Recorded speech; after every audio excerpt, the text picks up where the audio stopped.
it gives you the motivation to keep exactly. pushing through. Right. Exactly. I mean, even just hearing comments, right? Like people saying, "Oh man, I use your site all the time," or just saying thank you and stuff like that. It's something that every content creator in the scene could use more of, and will always appreciate. Hear that, guys? Say thank you to your local content creator. Yeah. Don't let them feel unloved. And I think that it's often one of those things people don't realize how much work goes into something. And that's probably true of most content creation in general. Everything takes a lot of work. But I feel like people see like, oh man, this guy streams like every day. Like I gotta support him. I gotta keep this going. But if someone does like YouTube videos or tutorials or build order guides like Gemini, right? You get like all sorts of people who do different stuff, and they aren't always just streamers, but the streamers are the ones who get like 300 subscribers and $1,000 donations and stuff like that. They're the ones who, they're viewed as like, oh, this guy needs my help to keep it going. And I don't like to, and a lot of content creators, right? We're all doing it for the fun and the love of the game, and because it's interesting and we enjoy it ourselves. But a lot of us also put in so much time that we could use the same kind of support. And I think some people just don't know that or don't realize how much work goes into stuff. A good example being like a lot of people probably think like SC2Unmasked is all automated or whatever, and I don't have to work on it very often or that kind of stuff. And I've even heard comments to that effect where people are very surprised when I tell them how much work I do on the site and how much goes into keeping it. Like you might see bugs here and there. There would be like the site wouldn't even be online, if I wasn't working on it weekly. The site You're a one-man shop, right? You're a one-man. Pretty much. I have a few people who help out from time to time, but mostly it's me. And I've had friends like help add really small features. A good example being one of my teammates from Nocturnal Gamers, Serial. Josh has helped. He added the MMR chart on the match history page that we just saw. So that's an example, like, little features that people have contributed on over time, but very, very little in general. Another friend of mine has also helped out, my friend Jeff, who I've known since the start of StarCraft club in college, way back when it first started. And, we're close friends, and he's really helped out. Unfortunately, his contribution doesn't quite work on the site right now. Trying to, bug fix it, but it's just there have been a lot of issues with the site over the last couple of months, so it's just something I didn't quite get to fixing recently. But he worked heavily on the stats page, which has improved so much over the years, and he's really a large part of why that looks the way it does, aside from the fact that it's broken right now. But I tried to fix it before today so you could demo that, but it's one of those things that is similar to some of the other community sites out there. But it's one thing that we want to work on more in terms of providing like matchup statistics, map statistics, player statistics. But it's something that the match history page does have some of as well. And he's even worked on some of that. So yeah, big shout out to him as well. So when the stats page is done, you're hoping it to be like a robust version of like stats across the different, all the servers, or is like how do you envision that stats page? So it was working. I don't know what broke it. Something with my host, I'm pretty sure broke it, but I'm trying to bug fix it. But the way it was working not too long ago was it would show the basically the minimum MMR you needed to get into Grandmaster or Master or that kind of stuff. It would show you how many people are in each league, which is some information that SC2 Replay Stats also has. A few other ranking sites, Ranked for the Win, has something similar to that. So it provides some unique statistics, but it's right now it's something that's still a work in progress. All right. Well, we'll bounce around that, and hopefully maybe one day when we do like a recap of you like a year from now when we check it, it'll be robust. Yeah, it would be nice. I'm sure there will be a lot more on the site, and it'll be, I mean, it's something that, like I said, there's always features. There's always things I have in mind. I have a long list of features and bug fixes and changes to the site, things I want to add, but I'm limited in what I can do, and whether it's time or money, this kind of stuff. But a lot has improved over the years, and the site has gotten better every year. It's been a really fun project to work on.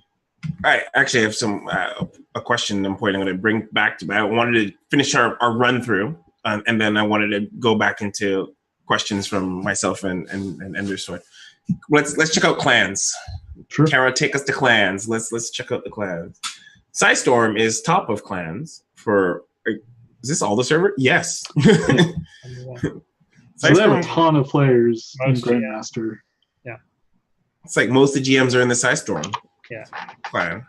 Yeah, and that's one of the things. I mean, it's kind of funny, even though they literally never get any kind of special treatment. I think that they do get spotlighted pretty well on the site just naturally because it shows, how much of a presence they are, whether it's because of their streamers who are on every day. They have so many streamers that they've sponsored, not just pro players. They've sponsored people who no one's ever heard of, like Koreans who have like a few dozen viewers or something like that who are Grandmaster and no one's heard of them, right? They take a chance on a lot of projects and people, and it's kind of cool. Just happens to show it off in a way. Yeah, it shows KJ's dedication to StarCraft and the amount of attention he puts towards being in the space. And then you have Root, which is up there as well, Sloth, Rise.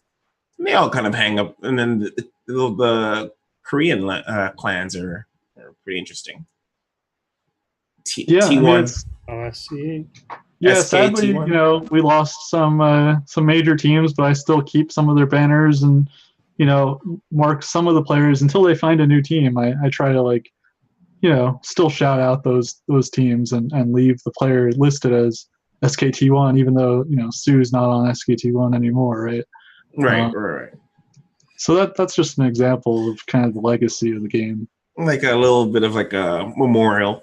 Yeah. And as those players switch to new teams, I, of course, try to update that. That's one area where I actually want to work more with trying to automate that so that it'll actually always keep, up to date what clan someone's in. And that's something that's been pretty difficult to keep up with manually. Eligulac is something I'll probably be working with them more closely to try to do that because they keep very good records of that.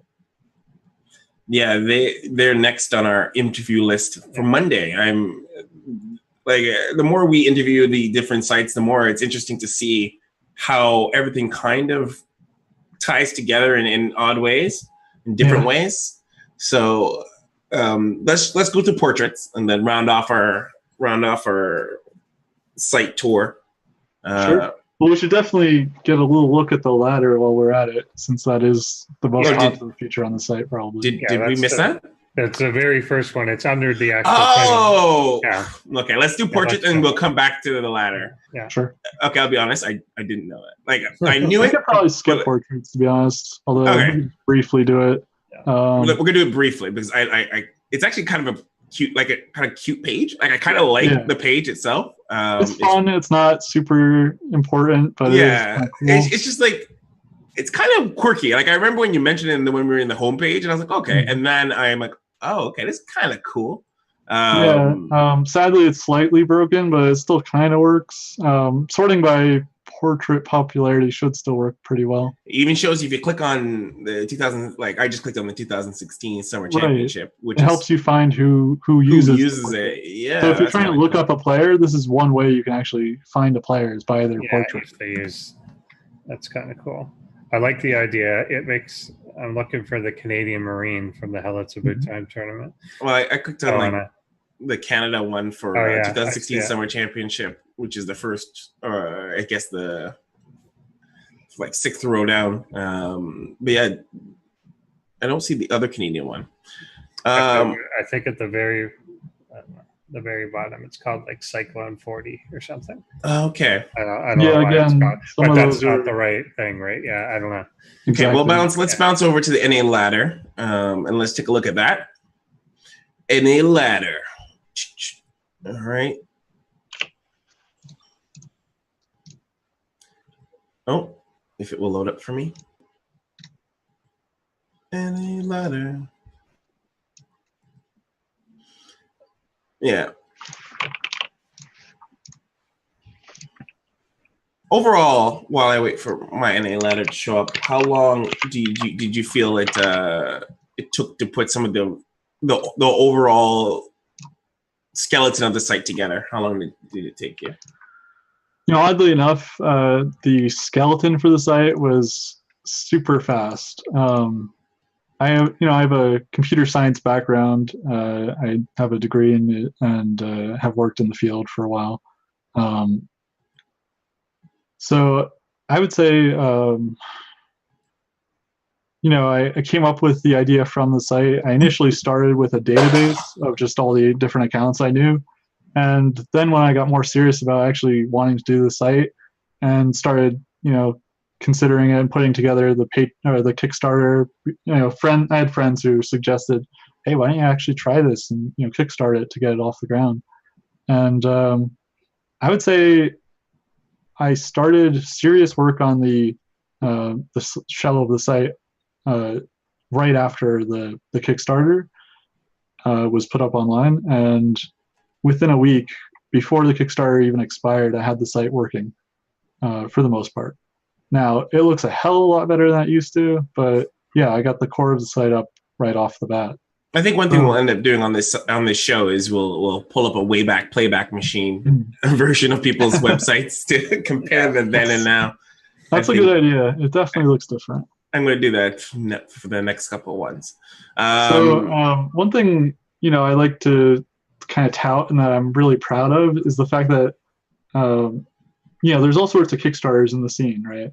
Yeah. And there's a really sore spot in the community when it comes to Kickstarters and that kind of thing. There's some Kickstarters that were funded in 2010 or 2011 when the game was first out that still haven't been fulfilled. I'm super proud the fact that the site got at least online in the first week and made good on all of the promises in the Kickstarter, and everything that I committed to, I've done. So I'm really happy with that. You should definitely be proud of it. In the land of broken promises, you stand alone.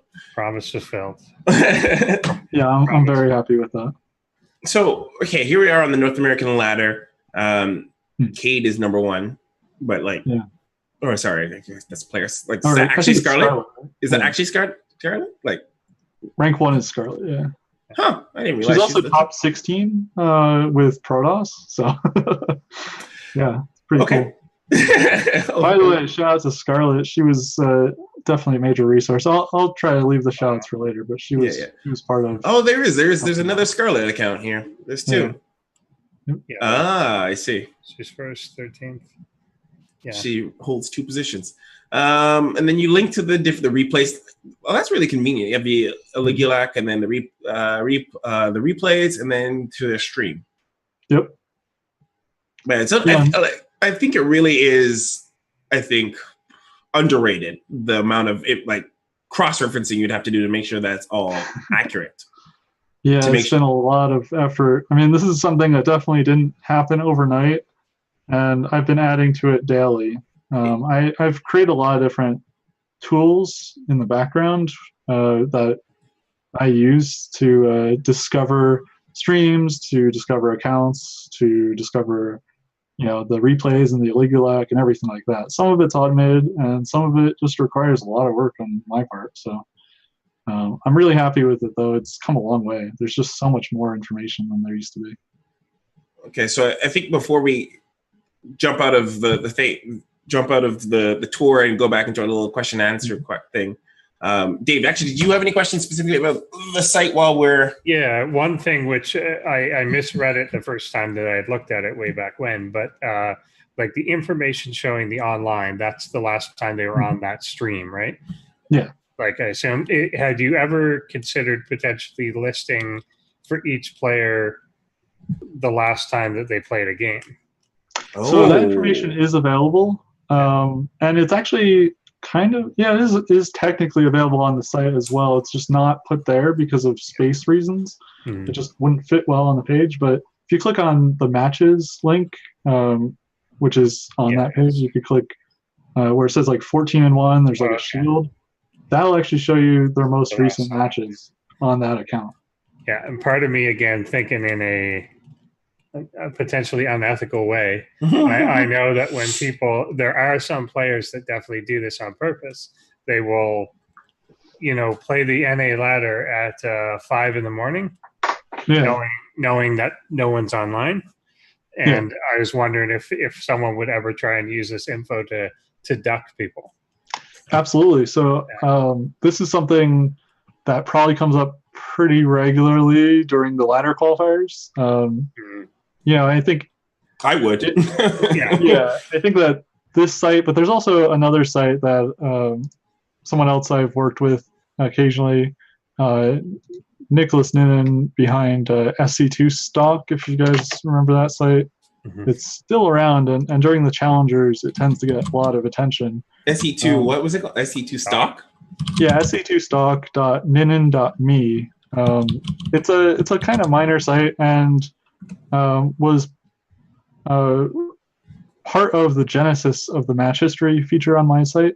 Was discussions I had with Ninan about trying to get the data from the API for the match history, and try to figure out this player just lost 10 points to this player on ladder, and that was the kind of thing specifically for trying to track the information that was going on in the ladder qualifiers, trying to have I remember TB would do these streams, right, of the ladder qualifier, how close the race was and stuff like that, and try to keep you up live updates, and so that's part of where it does have that use as well.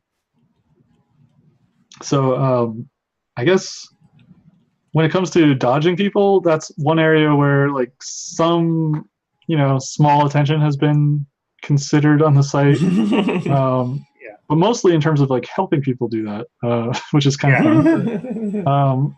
You might see, for example, on some of the accounts, it'll list this player is from Brazil or Australia, or they'll at least you'll play off server if you play them. So sometimes you just want to dodge those people because those are really miserable games. Usually, most people don't want to play 400 ping games. So that's an area where I try to list those so that if you don't want to play against those people, you could check out the match history page and say, oh no, a bunch of Australians are playing right now. Maybe I'll just wait until later in the day and then play. Random thing that. Oh, go ahead. Yeah. Random thing that I noticed and picked up is that True uses his portrait, his WCS portrait. That's one of the cool things. One of the reasons I really love the feature on the site is just you get to see stuff like that. You get to see Dark uses his own portrait, Snoot uses his own portrait. It's really cute. yeah, it's a lot of fun. Okay, and then so just to round off the tour part, the last tour part, is there any particular feature of this site that is underrated that you think people should know more? You mentioned it earlier, but I was wondering if that was your ultimate one. Well, there's definitely two big ones. Number one would probably be the streams page, just because it's super easy to use and awesome. It's my favorite feature on the site. And I think that, sadly, I feel like it doesn't get much attention, so it doesn't actually drive as much traffic to the streamers as I wanted it to. It's one of the areas people always talk about Team Liquid features and stuff like that, and I wish it were as impactful as that.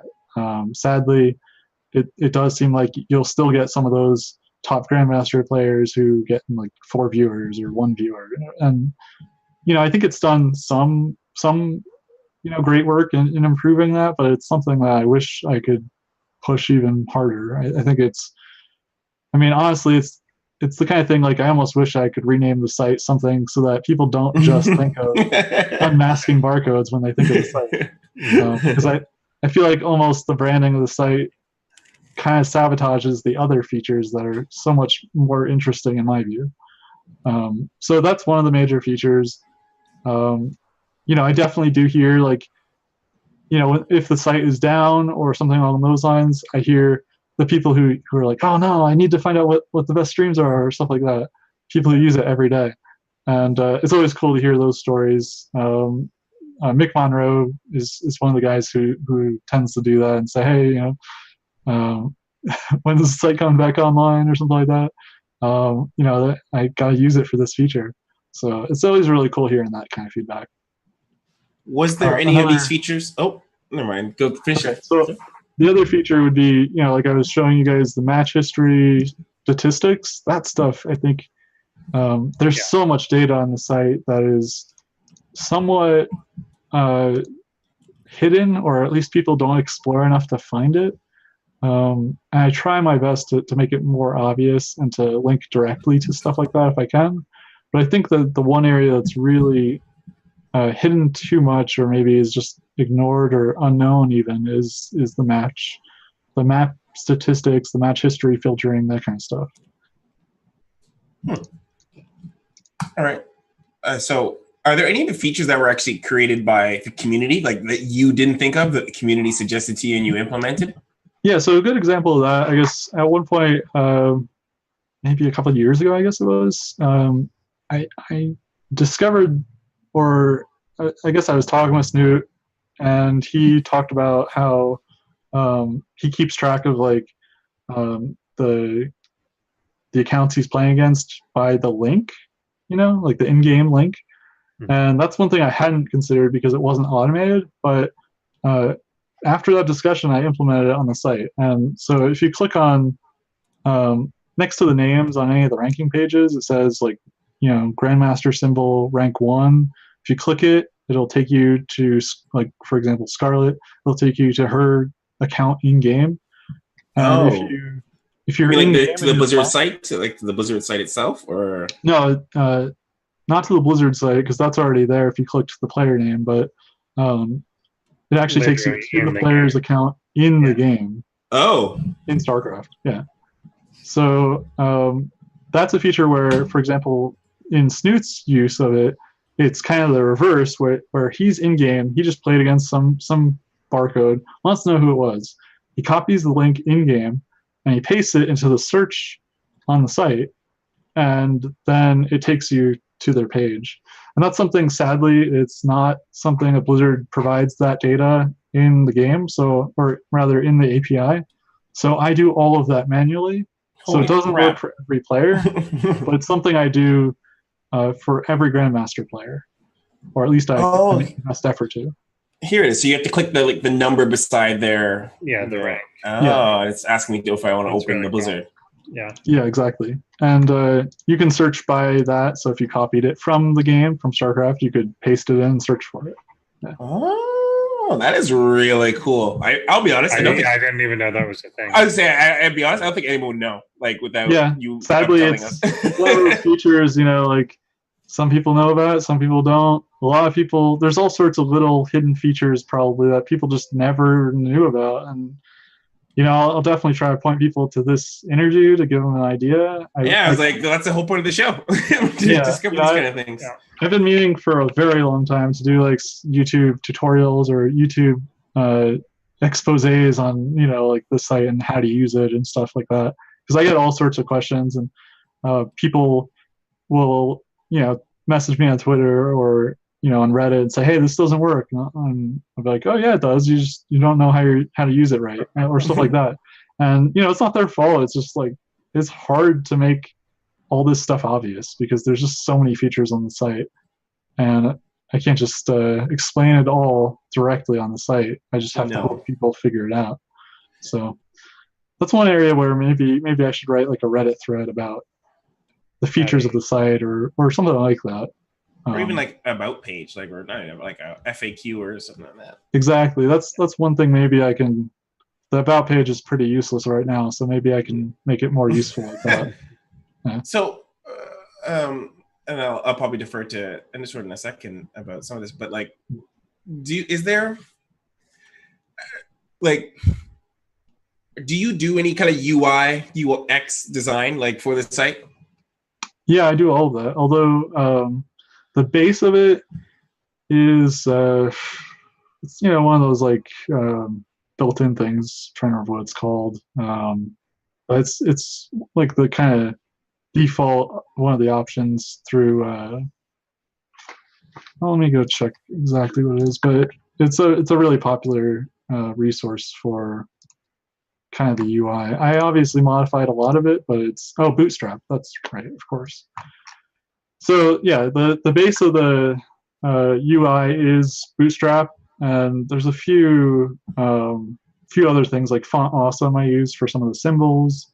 But yeah, I did all of the UI design and customization and stuff like that, and all the coding for the UI, all the little cool things like you scroll over the portrait, it shows up. You scroll over a stream that's online, it shows you a preview, stuff like that. That stuff was there almost from the very start. So. David, you got anything for you?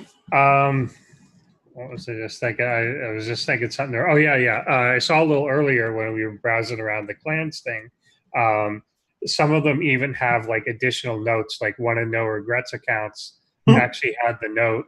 Not what you'd think it is, not all ins all the time, but actually has the note like shared by Major sometimes. Right. Yeah. So that's one area. That's one area where, especially on the Korean server, a lot of Korean pros. It's actually less than people say it is. A lot of the time, I hear on Reddit like everyone shares accounts. Every single account is shared with someone. Well, that's not really true, but there are times where an account, someone was using it and they don't need it anymore. It's they'll just lend it to a friend. It's not as common now with the. Well, first of all, the split MMR by race, because now it's not like you need the same race for that MMR to be shareable. Where like if No Regret and Major are sharing an account because Major needs a high MMR account, well, it doesn't really work anymore. So it's also less common with the free to play because you just don't need to share accounts. There's no real reason for it anymore. But yeah, I have notes, all sorts of notes like that. There's stuff like I mentioned about like Australian players. It'll say, this player's from Australia, and that's something I actually want to list more nationalities, not just like for Australians and Brazilians where the server might be an issue. I also just want to list it in general for all players, and it's kind of thing like when I do more integration with Eligulac, there's all sorts of data they have, and that's something I could also grab from them. So I do actually, as funny as it is, you mentioned all ins all the time or something like that. Well, there are a handful of tags like that experimentally used. It's a feature that I intended at one point to, and I may still do it in the future, have it so like you could log into to my website through Blizzard, like through your Blizzard account, and OAuth and that kind of thing. So you could basically verify your identity, and then you could start posting comments using that account. And people could like upvote stuff, or like kind of like almost like a little mini Reddit thread for each player. So that's something, future idea, but a good example right now being like, one thing I've always wanted to see, and I don't know if this is science fiction or not, but I've always thought it would be really, really cool if you could mine actual replay data to kind of say, so that you could have things to the degree of on this map, this player builds a spire 60% of the time. Yeah. So snap. That's something that I do not have that access to that data. That's something where SC2 replay stats could try to do, and obviously spawning tools try to do something like that. But right now, you can only really do that with replays. So unfortunately, that's something I always figured that Blizzard has that. They're just not like sharing. Probably they must have that. Yeah, well, you're talking about like Well, they definitely have like the early match history data, like like the build order, right, in game, but it's not on the API anywhere. So would it be something though, like in the story, you think about something like, say, XY player is more like 50% likely to all in when he's on, at 16-bit LE. Yeah. So again, that's something I can't really do. I don't even have real access to like how long the match was. Right. So there's that because of the API. The API doesn't carry that kind of information. No, I mean, most of the data that the site has when it comes to the match history is pieced together, like really gruelingly. It's all automated, but it took a lot of effort to make it work, and it's not 100% perfect. Like a good example being, it doesn't tell you who they played against, what matchup it was, like TVZ or whatever. All it tells you is when a match happened, whether they won or lost, and then what map it was, and like if it was 1v1 or 2v2. That's all it tells you. So I don't even know like who their opponent was. I have to figure that out and piece it together. So that's a large part of why that feature took so long to even be on the site. I had theories of how to do it when I first started the site, but I just didn't have the time to make it work. And after I talked with Ninan about that, I kind of was like, oh yeah, I could do it, because he was asking like, is this information available? How is it possible? And I was like, well, I had an idea how to do it.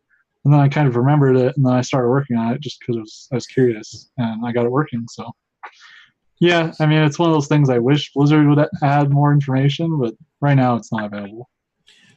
I think we'd be remiss to have the show without asking. I know that sometimes the site goes down a bit, right. And could you give us a bit of give us some insight on why your site goes down or why it might be slower? I think we had a comment on Reddit once. Someone asked, why do you have moon servers? Was a question. So help dispel us.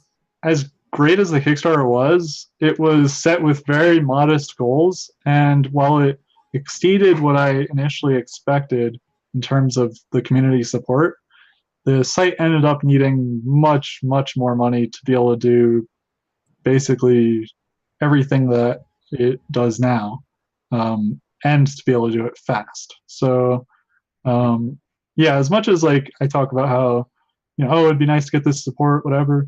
Well, the support I get right now is good. It's very kind, and it's really cool, but it's not even close to enough to be able to change the hosting to something quicker, anything like that. So that's one area where maybe in the future, I'll try to do like a Reddit thread and say, hey guys, you guys probably noticed the site can be pretty slow sometimes, or kind of goes down randomly and without warning, and that's pretty much because of the hosting. I try my best to avoid that and to work around it, but it's something that it's inevitable with the fact that the hosting is so cheap. It's cheap, which is great, but it also has a lot of unreliable problems with it. Oh, so it comes down to your hosting. That's iconically. Yeah, okay. It's GoDaddy, which is, like I said, it's very cheap. It's the most inexpensive option possible that you can have out there, but that has its own drawbacks. Exactly. So it's something, I've reached out in the past trying to get ideas like how could I improve this, and for the most part, I would have to make dramatic changes that would require a lot of work in order to even come close to a cheap alternative. So right now it's just not realistic, but it's something I am definitely upset about and want to change, and would love to make the site more enjoyable in that way. I think that's one of the reasons some people, while they might use the site for specific features, they might not use it for everything that's on the site because it's not as user-friendly in terms of especially load times and stuff like that. For sure. So hear that, guys? Don't chase down Ryan. Blame GoDaddy. Yeah, I mean, hey, if it bothers you, donate. Almost everyone who complains. That's even better. That's a good reason. Yeah. That's it. Absolutely. If it bothers you guys, donate. Yeah, donate. The funny thing is, the people who do support and donate don't complain. They're always very happy and they're always very positive. And the people who do complain never donate. So no, it's kind of like the internet in a nutshell. Yeah, I absolutely appreciate feedback, and I try to work on everything. I'm always happy when someone has a suggestion, or, you know, like they say, a complaint, like it's not working right, or this is wrong, or whatever. But obviously, I am focusing on the site, and I do know about a lot of that stuff. So generally, the only way, or one of the main ways you could really help, if there is something you have a problem with, you could always talk about it. That's fine, but to give a little support in terms of money definitely makes it easier to fix any problems.